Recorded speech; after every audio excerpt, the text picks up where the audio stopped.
병의 근원이 스트레스라고 이야기들을 합니다. 스트레스가 많은 요즘 세상, 그 스트레스 속에서 우리의 삶이 너무나 힘들고 어려움을 겪으면서 살아가는데요. 스트레스를 다른 말로 하면 아마 걱정, 근심, 그러한 용어를 우리가 사용할 수 있겠죠. 그래서 그러한 걱정과 또 다른 염려와 근심들 때문에 많은 사람들이 밤잠을 설치고 수면제를 처방받아서 그것을 복용해야 하고, 심한 경우에는 불법적으로 프로포폴과 같은 그러한 수면 유도제 같은 것을 맞아가면서 조금이라도 쉼을 얻어보려고 그렇게 애를 쓰지만 여전히 우리 현실 가운데에 그 근심과 걱정은 사라지지 않고 있다라는 사실입니다.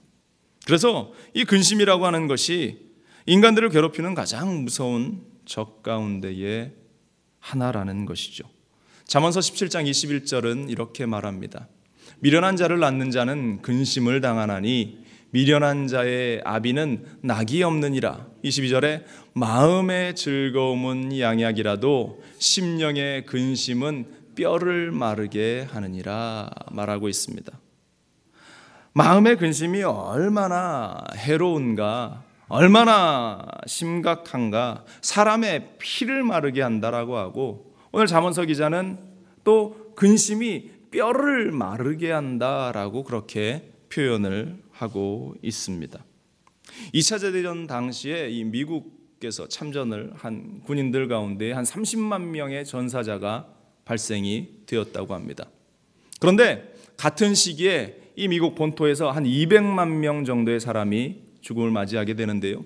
그 중에 한 절반인 100만 명 이상의 사람들이 군대 보낸 아들과 또 군대를 보낸 형제와 그러한 친척들과 자신의 동료들을, 지인들을 걱정하다가 마음의 병을 얻어서 그 죽게 된 인원이 무려 한 100만 명가량 된다라는 그러한 통계를 제가 본 것이 기억이 나는데요. 근심과 걱정을 하다가 결국 건강을 잃어버리고 결국 죽게 되었다라는 그러한 이야기들입니다. 역사 가운데 등장하는 나폴레옹이라는 그러한 인물을 우리는 잘 알고 있습니다. 온 세계를 지배했던 사람, 어느 누구도 두려워할 것이 없는 그러한 용맹스러웠던 그 영웅호걸. 그런데 그 측근이 이 나폴레옹에게 하루는 물었답니다. 장군님은 두렵지 않죠? 어떠한 상황 가운데에도 두려움이 없죠? 라고 이야기했더니 이 나폴레옹이 빙그레 웃으면서 손을 저으면서 이야기하더랍니다. 웬걸 나도 두렵습니다. 일주일에 한 번씩 내 면도사가 와서 나를 면도해 주는데 이 사람이 적들의 뇌물을 받고 이 면도날로 내 목을 그으면 어떻게 할까? 그러한 두려움 가운데에 이 면도를 받을 때마다 편히 쉬지도 못하고 그렇게 떨고 있다라는 이야기를 했다라는 그러한 글을 읽은 적이 있는데요. 어처구니 없어 보이지만 그에게는 아마 진지한 고백이었을 겁니다. 오늘 본문을 보면 예수님께서 이제 그 사역을, 십자가를 통해서 그 사역을 다 완성하실 터인데, 그 후에 이제 훈련받은 제자들이 예수님의 사역을 이어받아서 그 사역을 완성해야 하는데, 이 제자들 가운데에 마음의 근심과 걱정이 있어 보였다라는 것입니다. 예수님께서 제자들을 이렇게 바라보니까 그들이 말로는 표현 안 하지만 예수님이 떠나신다고 하고 내가 십자가에 달려야 한다라는 그러한 이야기를 들으면서 마음 가운데에 그들이 걱정을 가지고 근심을 가지고 있는 것을 예수님이 꿰뚫어 보십니다. 그래서 오늘 본문 1절에 이렇게 말씀하시는 것이에요. 너희는 마음에 근심하지 말라. 하나님을 믿으니 또 나를 믿으라. 여러분들 마음에 근심을 가지고 이 자리에 왔습니까? 너희는 마음에 근심하지 말라. 주님께서 오늘 우리에게 하시는 말씀을 듣게 될 수 있기를 간절히 축원을 드립니다. 또 27절에 이렇게 말씀하셔요. 평안을 너희에게 끼치노니 곧 나의 평안을 너희에게 주노라. 내가 너희에게 주는 것은 세상이 주는 것과 같지 아니하리라. 너희는 마음에 근심하지도 말고 두려워하지도 말라. 오늘 주님께서 우리에게 하시는 이 말씀에 귀 기울이는 우리 모두가 되시기를 간절히 축원을 드립니다. 오늘 이 시간 가지고 나온 모든 근심들을 다 털어버리는 오늘 믿음의 현장이 될 수 있기를 간절히 축원을 드립니다. 그렇다면 우리가 세상을 살아가면서 근심하지 않고 걱정하지 않고 살 수 있는 방법이 무엇인가? 첫 번째로 따라합니다. 진짜를 가지고 있어야 합니다. 진짜를 가지고 있어야 한다는 사실입니다. 예수님을 몰랐던 그 시대의 많은 사람들은 도를 얻기를 원했습니다. 득도라고 하죠. 도를 깨닫기 원했습니다. 그러면 내가 이러한 염려 가운데에 걱정 가운데에서 노연할 수 있을 거다라고 사람들은 생각했어요. 그래서 철학을 연구하고 자신들이 열심히 그러한 것들을 얻어보려고 노력했습니다. 그런데 결론은 그러한 모든 인간적인 노력과 애썼던 그러한 수고는 결코 그들에게 진리를 가져다 주지 못했고, 결국 그들은 헛된 수고와 헛된 노력들 가운데에 여전히 걱정할 수밖에 없는 그러한 삶을 살아가다가 그 인생을 마무리했다라는 사실입니다. 여러분, 진짜가 어디에 있습니까? 여러분, 오늘 성경은 진짜가 하나님을 믿는 데 있다라는 사실을 우리에게 강조하고 있습니다. 오늘 본문 1절 다시 보세요. 마음에 근심하지 말라. 하나님을 믿으니 또 나를 믿으라. 진리이신, 참 진리가 되시는, 우리의 구원자가 되시는 하나님을 믿으라고 말씀하고 있습니다. 또 요한복음 14장 6절은 예수께서 이르시되 내가 곧 길이요 진리요 생명이니 나로 말미암지 않고는 아버지께로 올 자가 없느니라. 우리 하나님을 믿는 것, 또 그 길은 예수 그리스도를 통해서만 가능하다라는 사실입니다. 그래서 우리가 기도할 때마다 예수 이름으로 기도합니다, 아멘 하는 것이 오직 우리를 아버지 하나님께로 참 진리로 인도하시는 분은 삼위일체 되시는 하나님, 예수 그리스도, 성령님밖에 없다라는 사실을 우리에게 말씀하고 있는 것입니다. 그리고 그 길을 인도하시는 예수님을 우리는 따라가야 한다라는 사실을 우리는 기억해야 한다라는 사실입니다. 예전에 한 글을 읽었는데요, 이슬람교도였던 사람이 기독교로 개종하게 되었습니다. 열심히 있는 크리스찬이 되었어요. 그런데 그가 그 후에 이 자신의 동족들인 이슬람 교도들에게 잡혀가서 고문을 당하게 됩니다. 그들이 그를 고문하면서 묻습니다. 야, 너의 그 본래 그러한 종교였던 이 이슬람교를 버리고 마호멧을 버리고 왜 네가 예수님을 믿는, 예수를 믿는 기독교로 전향을 하게 되었느냐? 그렇게 신문을 하니까요, 그 사람이 그 고통 속에서 대답하더랍니다. 제가 세상에 살면서 길을 잃었었습니다. 그런데 가다 보니까요, 죽은 한 사람이 여기 누워있고 산 한 사람이 또 그 곁에 있는데 누구한테 길을 물어야 할까요? 라고 이 자신을 고문하는 사람들에게 묻습니다. 누구에게 길을 물어야 합니까? 죽은 사람에게 물어야 합니까? 산 사람에게 물어야 합니까? 당연히 산 사람에게 물어야 하죠. 똑같이 이슬람 이 지도자들이 비웃으면서 네가 나를 조롱거리로 여기냐? 당연히 산 사람에게 물어야 하는 것이지 라고 이야기합니다. 그랬더니 이 사람이 이야기합니다. 제가 보니까 이 마호멧은, 이슬람을 창시했던 이 마호메드는 죽어서 저기 메카에 묻혀 있는데 예수님은 무덤이 없이 살아나셨습니다. 그러면 죽은 마호멧에게 길을 물어야 합니까? 살아계신 예수님에게 길을 물어야 합니까? 라고 대답했답니다. 참으로 현명한 대답 같습니다. 많은 사람들이 지금도 여전히 길을 찾아 헤매어 다니고 있습니다. 그러면서 근심하고 염려하고 마음의 평안을 얻지 못하고 또 때로는 내가 어떻게 하면 건강할까? 그러한 것들에 연연을 하고 또 어떻게 하면 우리 가족이 화목할까라는 사실을 연연하지만 여전히 그들은 엉뚱한 길을 찾아 헤매고 있음을 우리는 발견을 하지요. 오늘 성경의 말씀은 그 진짜 길은 오직 예수 그리스도에게만 있다라는 사실을 우리에게 분명히 말씀하고 있습니다. 내가 곧 길이요 진리요 생명이라고 주님께서는 말씀하고 있습니다. 그러므로 우리가 세상 가운데에서 염려하지 않으려면, 세상 속에서 우리가 근심하지 않으려면 그 진짜이신 예수 그리스도를 만나야 한다라는 사실입니다. 우리는 성경의 삭개오의 이야기를 너무나 잘 압니다. 이 삭개오라는 친구가 세상적으로 성공했어요. 불법적인 방법이지만 많은 돈을 모아서 부자가 되었습니다. 남부러울 것 없는 그러한 현실의 삶을 살고 있었습니다. 그런데 이 삭개오는 여전히 걱정하고 근심하고, 누가 내 돈을 훔쳐가면 어떻게 할까? 누가 나의 지위를 빼앗아가면 어떻게 할까? 그러한 염려가 그렇게 성공하고 부자가 된 그에게도 끊이지 않고 있었다라는 것입니다. 그런데 그가 예수 그리스도를 만난 후에 그의 삶은 변화되기 시작합니다. 삭개오는 고백합니다. 삭개오가 서서 주께 여짜오되 주여 보시옵소서, 내 소유의 절반을 가난한 자들에게 주겠사오며 만일 누구의 것을 속여 빼앗은 일이 있으면 내 갑절이나 갚겠나이다.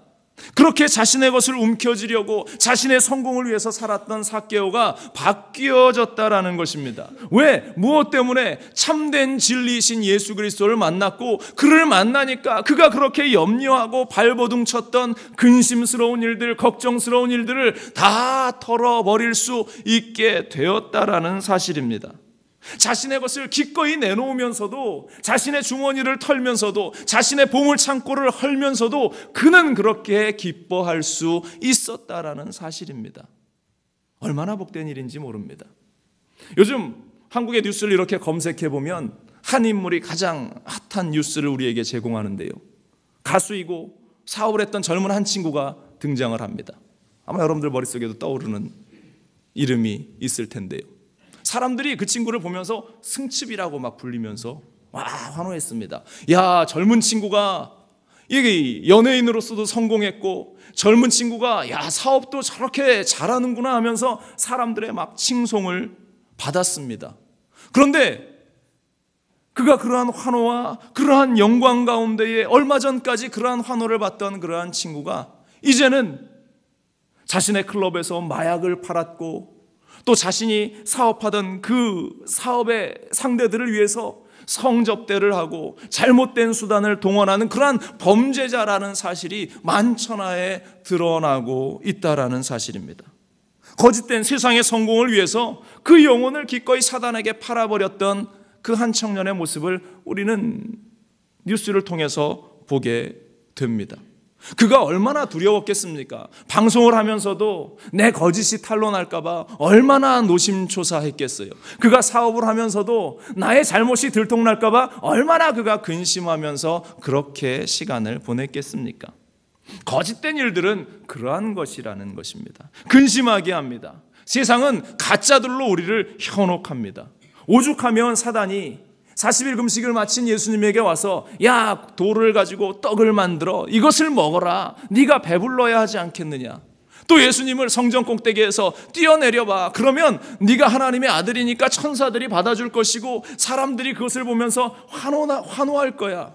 저기 높은 산 꼭대기에서 세상을 보여주면서 나에게 절하면 이 세상의 부귀영화는 다 너의 것이야. 그렇게 예수님을 현혹했던 사단 마귀가 오늘 우리에게도 와서 똑같이 거짓으로 속삭이고 있습니다. 세상에서 성공해야지, 네가 세상에서 성공해야 염려하지 않아, 네가 세상에서 잘 나가야 네가 염려하지 않아, 그러한 세상의 것들로, 세상의 속임수로 어떠한 방법으로든지 성공을 하는 것이 중요해. 그러면서 우리 귀에 속삭이고 있다라는 것입니다. 많은 사람들이 그러한 가짜에 속아서 그것들을 쫓아가다가 염려하고 걱정하고 근심하고 실패와 좌절 속에서 그렇게 하루하루를 보내고 있는 것이 오늘을 살아가는 우리의 인생들의 모습이다라는 사실입니다. 그러나 여러분들, 우리 예수님은 우리의 진리가 되시는 줄로 믿습니다.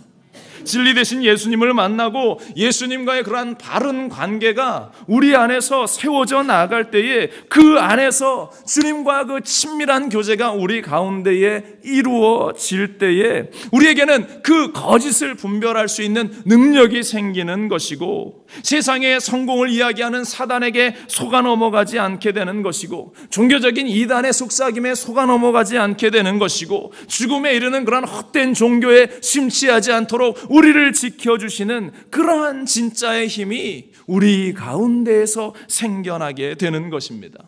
그리고 그 진짜를 가지고 있을 때에 염려하지 않고 걱정하지 않고 세상의 일들 때문에 노심초사하지 않고 우리는 당당하게 살아나갈 수 있게 되는 것입니다. 여러분들 가운데에 진짜를 가질 수 있기를 간절히 축원을 드립니다. 진짜이신 예수 그리스도가 내 안에 자리할 수 있게 되기를 주님의 이름으로 간절히 축원을 드립니다. 두 번째로, 우리가 세상 가운데서 근심하지 않기 위해서 따라합니다. 하나님 나라를 위해 일해야 합니다. 근심이 있습니까? 분명히 오늘 이 자리 가운데에도 근심을 가지고 오신 분들이 있을 것이에요. 염려를 가지고 이 자리에 계신 분들이 있을 겁니다. 놀랍게도 그러한 현장, 그러한 상황이 우리 가운데 다가올 때 우리는 하나님 나라를 위해서 일하리라 결단해야 한다라는 것입니다.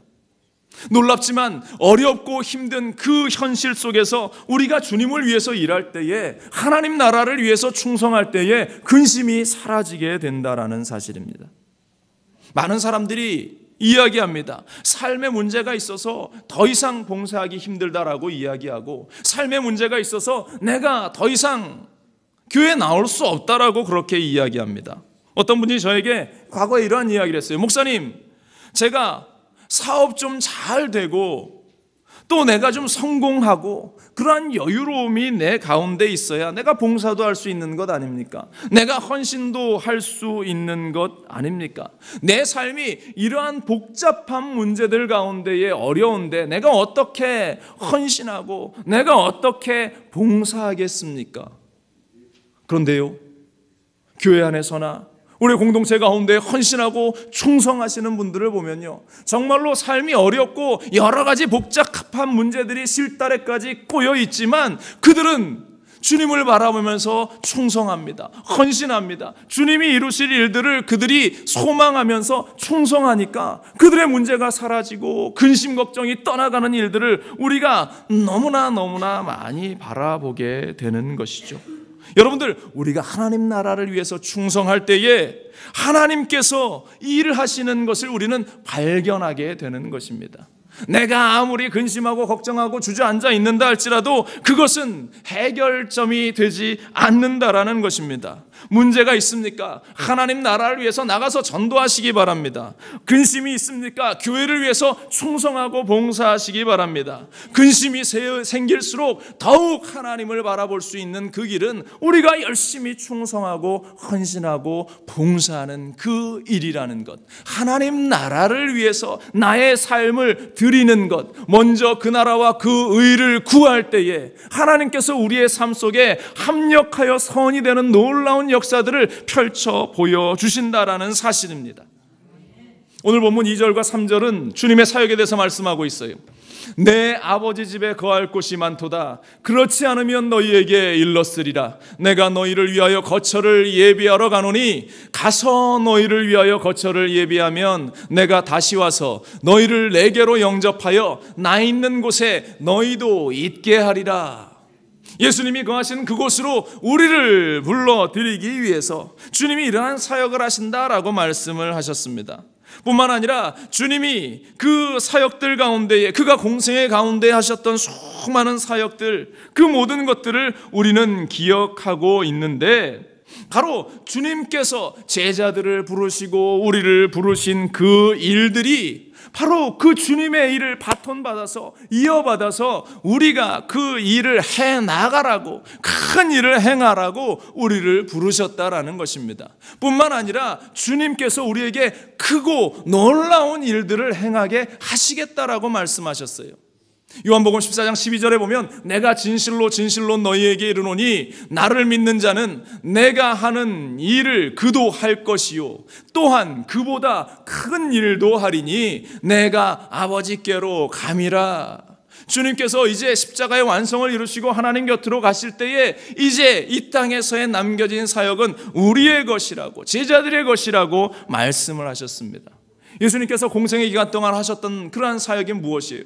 회당에서 말씀을 전하셨습니다. 천국을 전파하셨습니다. 모든 병든 것과 약한 자들을 고치셨습니다. 문제 가운데 고통당하는 자들을 해방시키시고 귀신을 내어 쫓고 삶의 고통 가운데에서 진정한 해방을, 진정한 자유를 맛보게 하셨습니다. 그리고 그 일을 지금 제자들에게 맡기셨는데요, 오순절 마가다락방에 그 성령의 역사하심 이후에 베드로가 나아가서 사람들에게 복음을 전하자 3,000명이 하루아침에 회개합니다. 5,000명이 하루아침에 구원받는 일이 일어납니다. 죽은 자가 살아나는 역사가 일어납니다. 병든 자가 치료하는 역사가 일어납니다. 이것은 베드로에게만 있었던 일이 아니라 성령을 받은 모든 제자들에게 일어났던 일이라는 것입니다. 주님께서 말씀하신 대로 오늘 이 12절 말씀처럼 또한 그보다 큰 일도 행하리니, 솔직히 예수님이 행하셨던 그 공생의 기간의 사역은 이 제한적이었습니다. 예수님은 그 팔레스타인 지역을 벗어나지 않으셨었습니다. 그런데 성령 받은 제자들은 예수님이 말씀하신 것대로 나보다 큰 일을 너희가 행할 것이다, 더 넓은 지역으로 너희가 나갈 것이다. 그들이 복음을 들고 온 세상 사마리아와 땅끝까지 이르러 복음을 전하는 그 현장 가운데에 제자들이 나아갔다라는 사실입니다. 여러분들, 우리를 주님께서 부르셔서 이 자리에 앉혀 놓으신 것은 여전히 근심하고 걱정하고 그냥 내 삶에 매여 있으라고 우리를 부르신 것이 아니라는 것입니다. 근심하고 앉아 있으라고 부르신 것이 아닙니다. 그냥 교인으로서 목사가 설교하는 이 메시지를 그냥 받아먹고 앉아 있는 그러한 유아기의 신앙처럼 그냥 주저앉아 있으라고 여러분들을 부르신 것이 아니라는 것입니다. 축 처진 어깨로 앉아 있으라고 여러분들을 부르신 것이 아닙니다. 나가서 큰 일을 행하라고 여러분들을 부르신 거예요. 큰 일을 행하는 자가 되라고 여러분들을 제자로 부르셨다라는 사실입니다.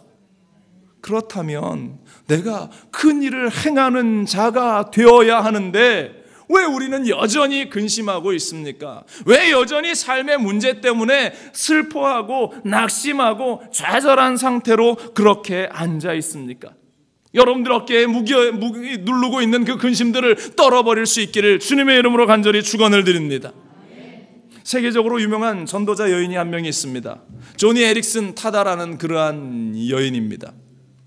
이 여인은 청소년 시절에 다이빙을 하다가 그만 다이빙 때에 머리를 부딪히면서 전신이 마비가 되는 장애를 얻게 됩니다. 몸을 꼼짝할 수도 없고 유일하게 움직일 수 있는 것은 이 앞면 얼굴 있는 부분밖에 없었습니다. 오랜 시간 이 여인은 자신의 인생을 저주합니다. 왜 나한테 이러한 일이 일어나게 되었는가? 왜 나의 삶은 이러한 일이 일어나서 내가 아무것도 할 수 없는 그러한 시절을 보내야만 하는가? 그러다가 이 여인이 하나님을 만납니다. 그러면서 하나님께 기도하기 시작합니다. 하나님, 저는 손가락 하나도 제대로 움직일 수 없는 전신마비 장애자입니다. 그러나 내가 할 수 있는 일이 있다면 하나님을 원망하지 않고 그것을 하겠습니다. 이 여인이 그렇게 기도합니다. 그러면서 내가 할 수 있는 일이 무엇인가를 찾았더니 이 여인이 입은 움직일 수 있고 고개는 조금 움직일 수 있는 그러한 상황이었습니다. 그 다음부터 이 여인이 입에 붓을 물었습니다. 그리고 입으로 그림을 그려 나가기 시작하는데요, 많은 사람들이 이 여인의 모습을 보면서 감동을 받기 시작합니다. 그러면서 어느 회사에서 이 여인에게 광고 제의를 합니다. 볼펜 회사인데요, 길렉터라는 볼펜 회사에서 당신이 우리 회사 볼펜을 그냥 입에 물고 그림 그리는 모습을 우리가 광고로 찍고 싶다. 그랬더니 이 여인이 기꺼이 흔쾌히 그 광고에 응합니다. 그러면서 단서 조항이 하나 있었습니다. 내가 그림을 그리고 내가 그 하는 장면 가운데에 반드시 하나의 글자를 늘 새기기를 원합니다. 그 글자가 PTL이라는 그러한 약자였는데요, 바로 그것이 Praise the Lord라는 그러한 단어였어요. 자신이 그리는 그림, 자신이 쓰는 글, 그 모든 것들에 PTL이라는 그러한 약자를 그녀는 새겨나가기 시작하고, 그 후에 하나님께서 은혜를 주셔서 이 여인이 말을 조금 더 잘할 수 있고 또 입술을 움직일 수 있는 그 힘을 하나님께서 조금씩 주시면서 수많은 사람들에게 복음을 전하는 복음 증거자가 될 수 있게 되었다라는 것. 지금은 세계적으로 가장 귀하게 쓰임받는 여성 지도자들 가운데에 한 사람이 이 조니 에릭슨 타다라는 이 여인이라는 사실입니다. 여러분들, 우리 모두의 삶이 이 여인보다 못한 상황 가운데 있습니까? 나는 두 팔을 움직이고 두 다리로 걸어 다닐 수 있고 내가 먹을 수 있고 마실 수 있고 살아나갈 수 있는 이 현장 가운데에서 과연 내가 근심하지 않고 나아가서 하나님을 위해서 내가 나의 삶을 드리고 있는가? 아니면 여전히 눈앞에 보이는 내가 먹고 사는 문제에 연연하면서 그렇게 하루하루를 낭비하고 허비하면서 살아가고 있는가? 오늘 이 시간 내가 근심하는 이유에 대해서 여러분들은 깊이 묵상해야 할 줄로 믿습니다. 내가 하나님 나라를 위해서 걱정하고 근심하고 있다면 그것은 너무나 훌륭한 일입니다. 그러나 여전히 내 삶 때문에 근심하고 내 인생 때문에 근심하고 내가 살아가야 어떠한 일 때문에 근심하고 있다면 그것은 나에게 문제가 있는 신앙의 자리에 있는 그러한 내 현실이라는 사실을 우리는 깨달아야 할 줄로 믿습니다. 여러분들, 오히려 내 인생 가운데 고민이 생기고 근심이 생기는 현장, 주님을 위해서 달려나갈 수 있기를 간절히 축원을 드립니다. 근심이 생기면 내가 하나님의 교회를 위해서, 하나님의 나라를 위해서 무엇을 할 수 있는가 한 번쯤 더 생각할 수 있는 그러한 계기, 나에게 근심이 있구나, 하나님의 일을 해야 되겠다, 그러한 믿음의 결단을 가지는 우리가 될 수 있기를 주님의 이름으로 간절히 축원을 드립니다. 큰 일을 하라고 부름받은 성도입니다. 짜잘한 세상에서 먹고 사는 것에 연연하라고 부르시는 것이 아니라 큰 일을 하라고 저와 여러분들을 이 자리에 불러주셨다라는 그 사실을 우리는 결코 잊지 말게 되기를 주님의 이름으로 간절히 축원을 드립니다. 세 번째입니다. 우리가 마음에 근심하지 않기 위해서는 따라합니다. 다시 오실 주님을 소망하며 기도해야 합니다. 다시 오실 주님을 소망하며 기도하는 것, 우리가 근심하지 않게 되는 그러한 길이 되는 것입니다. 3절 보면 주님께서 말씀하셨죠. 가서 너희를 위하여 거처를 예비하면 내가 다시 와서 너희를 내게로 영접하여 나 있는 곳에 너희도 있게 하리라. 주님이 다시 오신다라고 말씀을 하셨어요. 2000년 전에 부활 승천하신 그 주님께서 우리의 모든 거처를 마련하시고 이제 우리를 천국으로 함께 그 천국 잔치에 불러들이실 텐데 그 주님께서 다시 오신다라고 말씀하셨다라는 것입니다.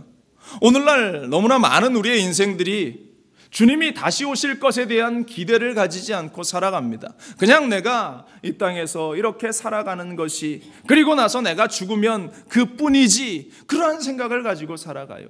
그러나 주님께서 다시 오셔서 내가 이 땅에서의 살았던 나의 삶을 가지고 네가 얼마나 충성했는가, 우리는 심판대 앞에 서야 하는 그러한 인생들입니다.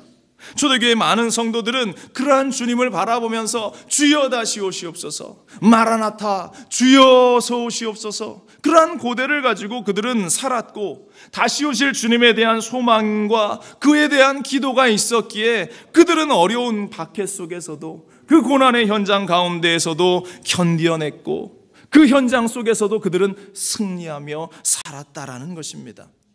여러분들, 근심이 있습니까? 지난 한 주간 어떠한 근심이 여러분들의 마음을 어지럽게 했습니까? 다시 오실 주님을 소망하면서 기도의 자리에 있기를 주님의 이름으로 간절히 축원을 드립니다. 내가 30분 기도했는데 근심이 떠나가지 않는다? 그러면 1시간 기도해야 합니다. 1시간 기도했는데 여전히 근심이, 어둠의 그림자가 내 마음을 누른다? 그러면 2시간 또 우리는 기도해야 합니다. 물론 기도한다고 우리의 마음이 금방 변화돼서 요술처럼 우리의 삶이 바뀌는 것은 아닐는지 모릅니다. 물론 하나님이 원하시면 기도 끝나고 그 즉시 하나님의 응답이 있겠지요. 그러나 대부분의 경우에는 오랜 시간 우리로 하여금 기도하고 인내하게 하시는데, 이 기도를 하고 나면 신기한 일이 있습니다. 하나님께서 우리의 기도를 들으셨다라는 그러한 확신이 우리 가운데 생겨나고, 하나님께서 우리의 기도에 응답하신다라는 그러한 믿음이 우리 가운데에 조금씩 자라나게 된다라는 사실입니다. 빌립보서 4장 6절로 7절은 말합니다. 아무것도 염려하지 말고 다만 모든 일에 기도와 간구로 너희 구할 것을 감사함으로 하나님께 아뢰라. 그리하면 모든 지각에 뛰어난 하나님의 평강이 그리스도 예수 안에서 너희 마음과 생각을 지키시리라. 아멘. 내가 지키는 것이 아닙니다. 내가 기도한다고 내가 지켜나가는 것이 아니라 바로 예수 그리스도께서 우리 안에 함께 하셔서 내 마음과 내 생각을 지키셔서 근심하지 않도록, 염려하지 않도록 우리의 마음을 지켜 보호하여 주시는 것입니다. 그래서 사도 바울이 아무것도 염려하지 말고 기도하라고 말씀하고 있는 것입니다. 이 말씀의 진정한 의미는 염려가 없다라는 그러한 의미가 아닙니다.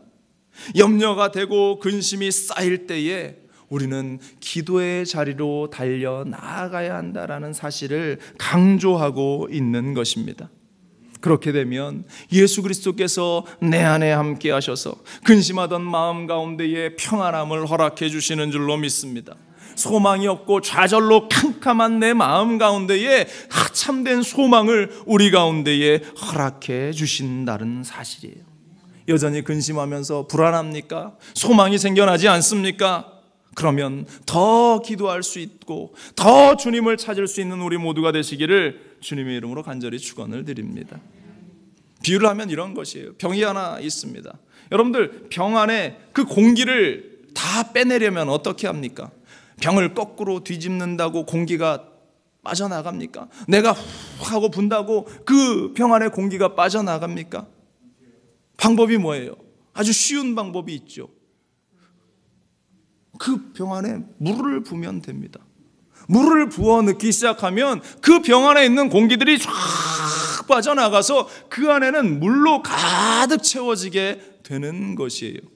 마찬가지로 우리의 마음 가운데에 걱정이 있습니까? 염려가 있습니까? 그럴 때에 우리가 조바심 가지면서 아무리 뛰쳐다닌다고 그 마음, 그 염려와 근심이 사라지지 않습니다. 기도하면, 우리가 주 예수 그리스도의 이름으로 기도하면, 우리의 길과 진리와 생명이 되시는 예수 그리스도를 붙들고 기도하면 예수 그리스도께서 우리 안에 성령을 부어주시고 성령이 우리 안에 가득 채워져 있는 그러한 근심의 공기, 염려의 공기들을 확 몰아내면서 그 안을 성령으로 가득 채워주시고 예수의 사랑으로 가득 채워주신다라는 사실입니다.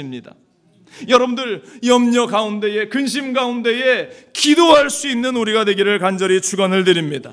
그래서 요한복음 14장 27절이 말합니다. 평안을 너희에게 끼치노니 곧 나의 평안을 너희에게 주노라. 내가 너희에게 주는 것은 세상이 주는 것과 같지 아니하니라. 너희는 마음에 근심하지도 말고 두려워하지도 말라. 아멘.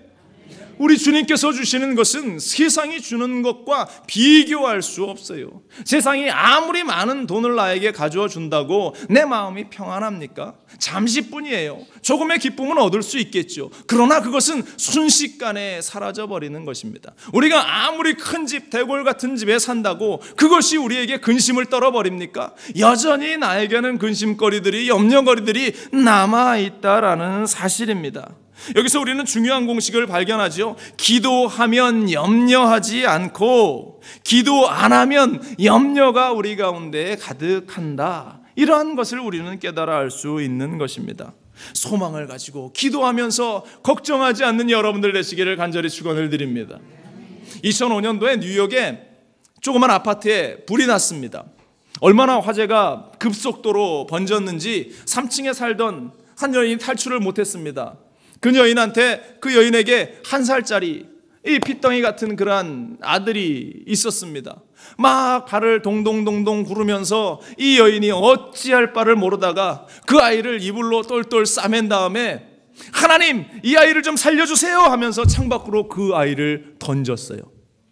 시야도 앞도 보이지 않고 누가 있는지도 알 수도 없는 상황에 그냥 기도하면서 자신의 아이를 살리기 위해서 그 여인이 던졌는데요, 기가 막힌 일이 일어났습니다. 그 밑에 3층 높이였는데 그 밑에 아마추어 야구팀 포수가 그 밑에 있었대요. 그러면서 그 포수가 이 뭔가 하늘에서 날아오는데 자기도 모르게 그것을 딱 받았는데 갓난아기가 자신의 품 안에 있는 것입니다. 와, 사람들이 환호하고 난리가 났습니다. 신문기사의 타이틀이 이러한 것이었어요. 3층에서 던진 아이 나이스 캐치. 포수가 때마침 그 자리에 포수가 하나님이 하셨겠죠. 그런데 이 여인은 믿음을 가지고 도저히 자신이 살 수 있는, 이 아이를 살릴 수 있는 방법이 없기에 하나님을 바라보면서 그 아이를 던졌는데요. 과거에 그 동아일보에 그러한 기사를 쪽기사로 난 것을 제가 읽은 것이 기억이 나는데요. 우리가 하나님께 염려를, 근심을 던져버리면 우리 주님께서는 나이스 캐치 받으셔서 다시금 우리에게 근심이 아니라 기쁨을 돌려보내시고 응답을 돌려보내시고 회복의 역사를 돌려보내주실 줄로 믿습니다. 예수 그리스도의 이름으로 기도하는 우리가 되기를 간절히 축원을 드립니다. 주님이 다시 오신다라는 이러한 소망, 이 소망이 우리가 기도할 수 있는 힘이 되고 이유가 되는 것이고, 예수 그리스도의 이름에 권세가 있기 때문에 세상을 호령하면서 우리는 기도할 수 있는 것입니다. 사도행전 3장에 베드로가 안전뱅이를 일으키는 장면을 우리는 잘 알죠. 베드로가 이르되 은과 금은 내게 없거니와 내게 있는 이것을 내게 주노니 나사렛 예수 그리스도의 이름으로 일어나 걸어라. 예수 그리스도의 이름으로 그가 명령하자 안전뱅이가 일어나는 기적의 역사, 바로 예수 그리스도께서 다시 오신다라는 소망을 가진 우리들이 가져야 할 예수 그리스도의 이름의 권세인 줄로 믿습니다. 바로 소망을 가진 자의 기도는 근심하지 않게 된다. 더 이상 그 근심 가운데에 매여 있지 않게 된다라는 사실. 아멘.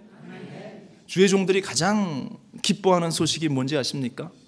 우리 성도님들이 응답받았다라는 그러한 이야기를 해주실 때 제가 얼마나, 물론 하나님은 더 기쁘시겠죠.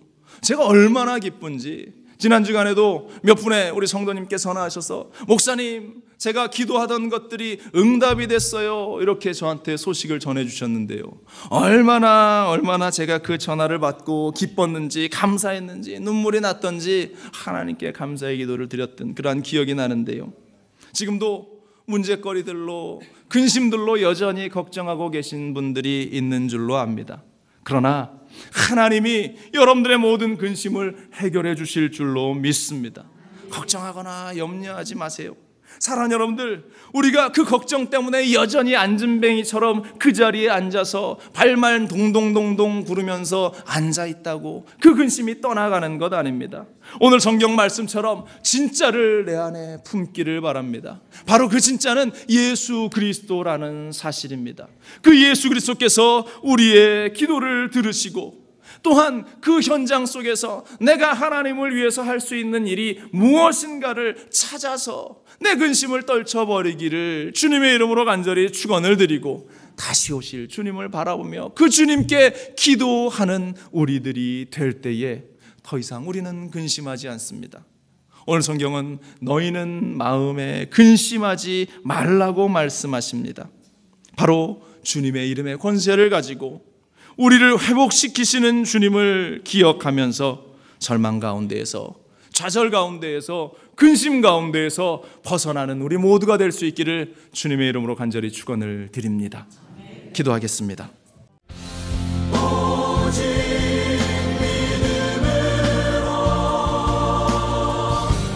믿음으로 내가